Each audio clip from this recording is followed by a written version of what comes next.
Summary of Critical Myths, Questions and Concerns. Over time, I have realized that some former members of the church who criticize it are extremely uncurious. They ask one question and then have no interest in the answer. They spend less time answering their challenging gospel questions than watching their favorite Netflix show. For the other, more thoughtful critics, I have some concerns. Members of the Church of Jesus Christ of Latter-day Saints desire truth. Our church started with a sincere question asked in prayer. Members are compassionate and caring. When I started my faith journey, I took the critics' arguments against the church at face value. I assumed those ideas were being presented in good faith. Over time, I learned that this is not true. Critics tried exploiting my desire for light and my openness to truth. They took advantage of my empathy and tried convincing me that the church was harming people when the opposite was true. Throughout this letter, I've identified several false concepts that critics of the church insinuate are factual. In summary, here are the false premises, presuppositions, and myths that critics readily claim to be realities. Leader infallibility. Many critical arguments against the church start with the presupposition that our leaders are or should be infallible. That was curious to me. Why would someone who has left the church claim infallibility for church leaders? Then it hit me. If a critic of the church can get me to accept the false premise that church leaders are infallible, and then show me an instance where they erred, well, that's game over. There seems to be a biblical understanding that prophets sometimes speak presumptuously. Once I accepted that men and women called by God are subject to human error and mistaken judgment, I answered nearly all of my gospel questions. While floundering toward truth and the divine, flawed people can still be God's chosen servants. All of the evidence from the scriptures suggests that God is perfectly comfortable calling imperfect people to his work. Some former members sincerely believe that church leaders should be infallible when they were active members of the faith. I feel for them. Growing up and finding out that adults are imperfect is a challenging phase. I hope that the awkward reality that God calls flawed people to do his work can someday be a faith-promoting idea for those disenfranchised former or current members. The great sin of gathering. By becoming an identifiable group, we automatically put a target on our institutional back. Groups are naturally a threat. Random, scattered, and isolated people are no threat or much benefit to anyone. The identifiable group frustration for critics is compounded by the church's mission to help all of God's children come to Jesus Christ through learning about his gospel, making and keeping covenants with God, and practicing Christ-like love and service. Whenever any member, parent, or leader fails to live up to this stated mission, many critics treat this as if the church is failing. For some critics, no amount of good can compensate for the personal and one-off negative experiences they had or heard of with the church. But the critics are wrong. It is good for us to come together, to learn from one another. Sure, people say annoying and insensitive things in my ward, but getting together is worth the risk. It's worth listening to the occasional cringy testimony or nonsensical comments in Sunday school to have a community and a family. It's okay and good even to have immediate and extended family members who drive me crazy but love me and my kids. I desperately need family members and ward members, not social media groups.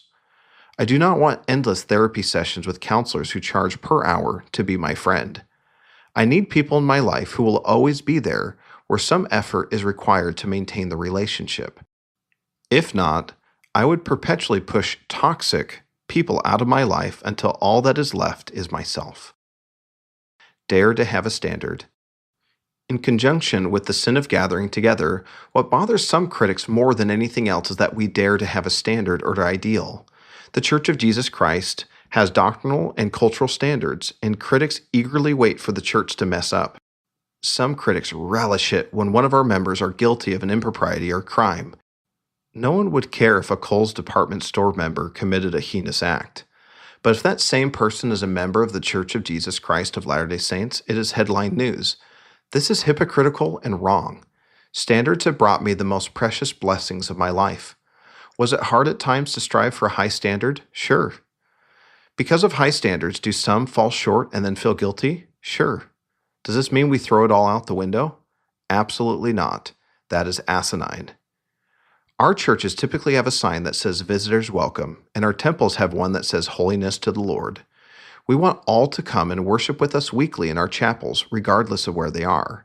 On the other hand, the Lord's house, the temple, has a standard of worthiness. I've seen only blessings for chapel worshipers who strive to be temple worshipers. I once knew a woman in a previous ward who came weekly to church, sometimes with her wife. She could not participate in the full range of opportunities at church, but the ward loved having her and her partner with us. Years later, after I moved out of that ward, my wife saw her inside the temple. I do not know the whole story. I'm sure temple worship came at a great cost. But she must have rediscovered that special something in temple worship that brings me back to the house of the Lord over and over. Critical myths. When I peruse ex-Mormon Reddit boards, ex-Twitter feeds, or any other social media site today, a pattern of myths showcases itself. With some critical thinking, it became easier to identify fair criticism from misinformation. Myth. There's no archaeological evidence for the Book of Mormon. Critical thinking. There's plenty of evidence. Frankincense Trail, Nahom, Mulek, Bountiful, Mesoamerica and other heartland evidence, Semitic language parallels in the Americas, etc. Myth.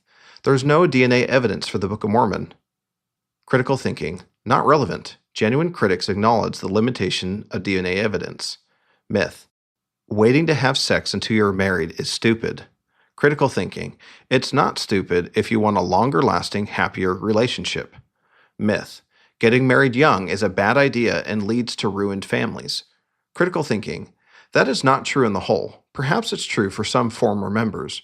Growing together with your spouse while young is beautiful and creates more interconnectedness for stronger, longer-lasting marriages. Myth. The church hurts families. Critical thinking. In a fallen world, sometimes families get hurt. The church can help. Myth.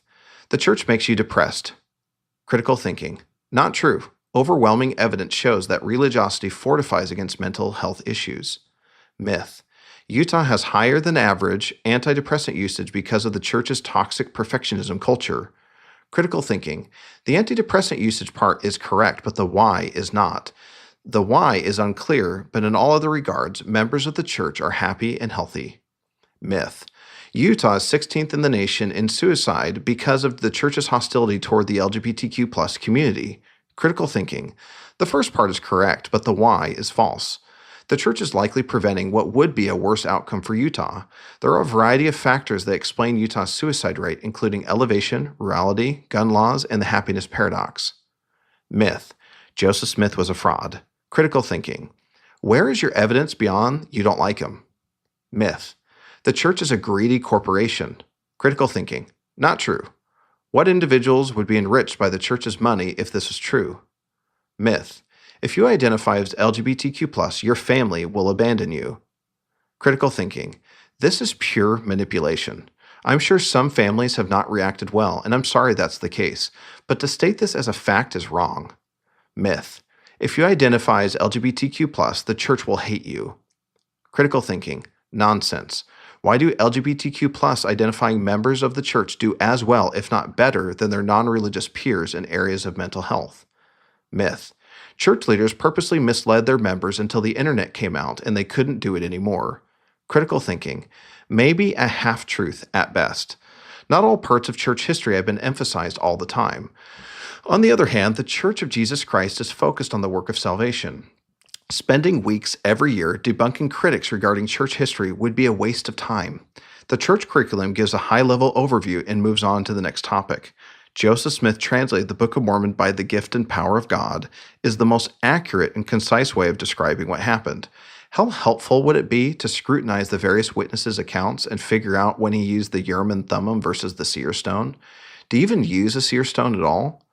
We could spend weeks addressing and answering these questions or say, by the gift and power of God, and get back to talking about serving our neighbors. The church liberally provides plenty of resources to anyone who wants to know more about church history. Myth. Joseph Smith wrote the Book of Mormon because he is a religious genius, not a prophet. Critical thinking. Are critics moving the goalposts? Was Joseph Smith an idiot or a religious genius? The truth is that critics have no idea where the Book of Mormon came from.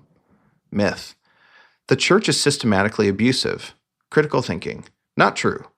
The church has unique policies and practices that prevent and report abuse. Instances of abuse in the Boy Scout program were far less likely to happen in LDS troops than in others. Myth. The church seeks to cover up abuse and then harms victims of abuse. Critical thinking. Not true. I'm sure there's probably an anecdotal example of a local church leader not doing enough or making the problem worse. That does not make the problem widespread. Myth. Joseph Smith could have easily made up the Book of Mormon. Critical thinking. Not remotely true. Name one example of a 19th century writer with little formal education and no book writing or dictation experience writing a complicated, consistent, and profound, nearly 260,000 word book in 60 to 90 days in one draft with relatively few revisions. Myth. At 23 years old, Joseph Smith knew the Bible really well and was a great storyteller.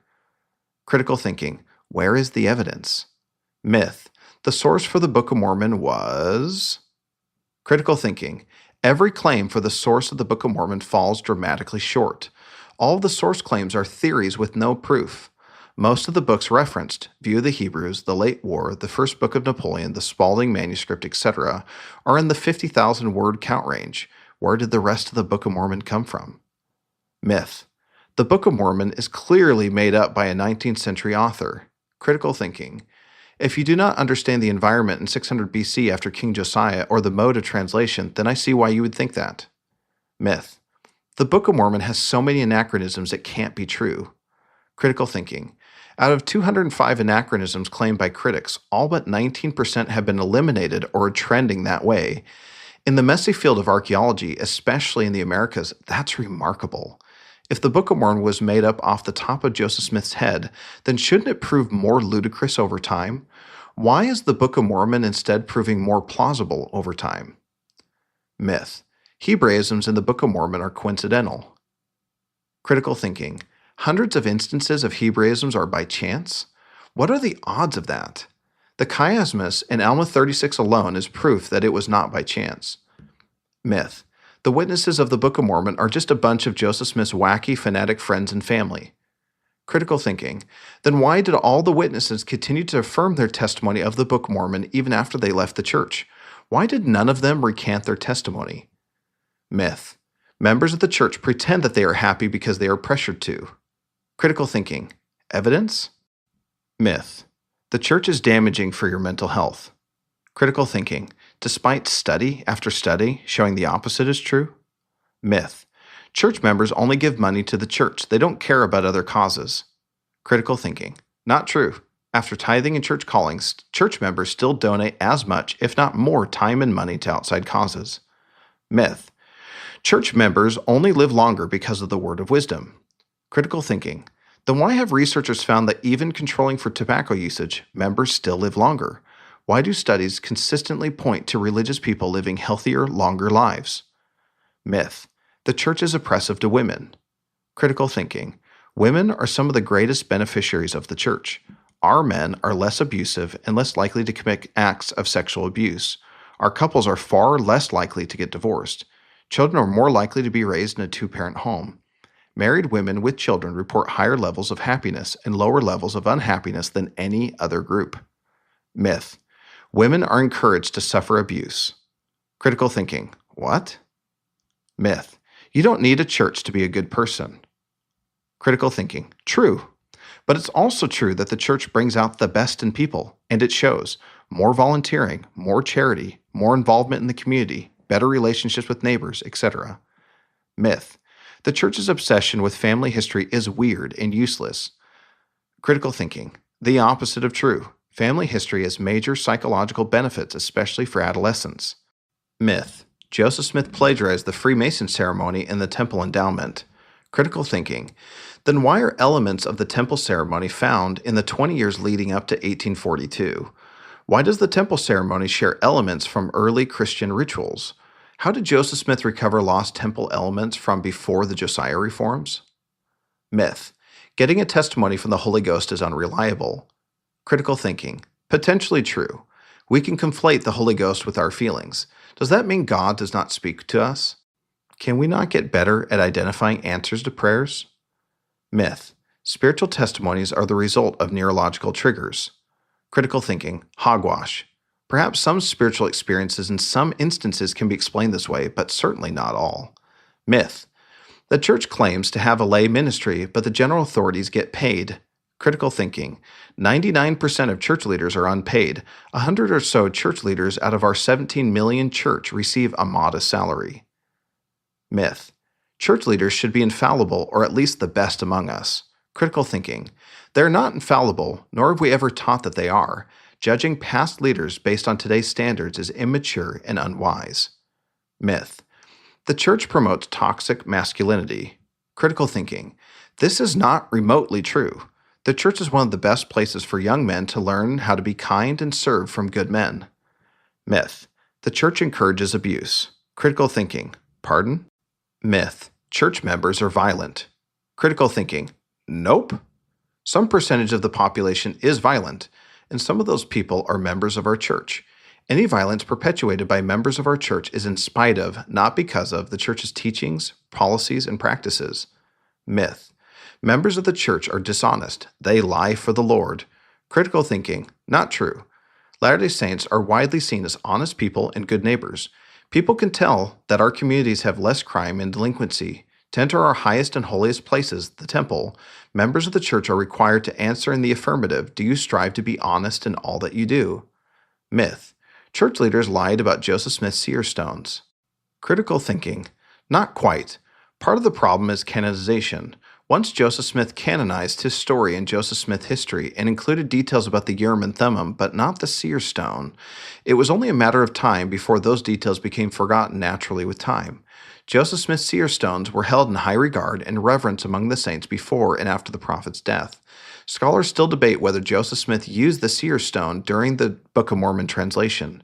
We cannot know whether he used them later in the translation process or if he used them as a demonstration for curious parties without showing them the Urim and Thummim. Myth. Joseph Smith made up the first vision later in life and embellished the details as he went. Critical thinking. Wrong. The various first vision accounts were given at different times to different people in different contexts, which accounts for some variations, but the overall thrust is consistent.